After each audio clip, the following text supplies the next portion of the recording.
اهلا بيكم، اتمنى تكونوا بخير.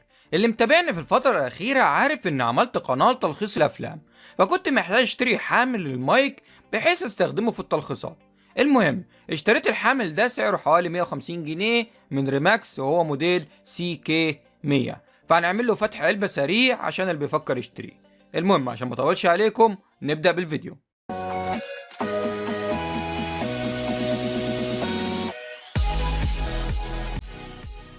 ونفتح مع بعض العلبة.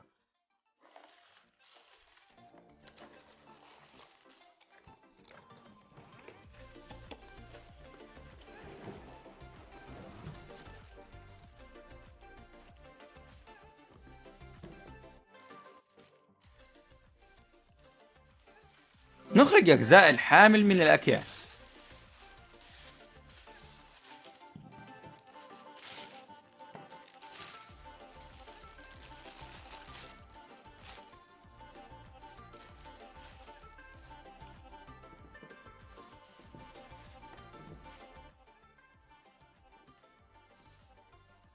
ودي محتويات العلبة: حامل معدني، حامل الموبايل، حامل المايك، بوب فلتر، حامل البوب فلتر، والجزء ده اللي بتثبت بيه الحامل في المكتب.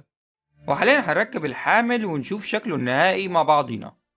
بعد ما ركبنا الحامل نتكلم عنه شوية. بصراحة الحامل ده مميز جدا لأنه معدني وكمان فليكسبل، يعني تقدر تحركه براحتك، تقدر تركب عليه موبايل. هو ما فيهوش حاجات كتير، بس بالنسبة لسعره اللي هو أقل من 150 جنيه أنا شايفه ممتاز جدا. يعني أنا حاليا بتكلم فويس اوفر. المهم بكده الفيديو انتهى. أتمنى الفيديو يكون عجبكم، ولو حد عنده أي سؤال اتفضل في التعليقات، وانتظروني في الفيديوهات القادمة. سلام.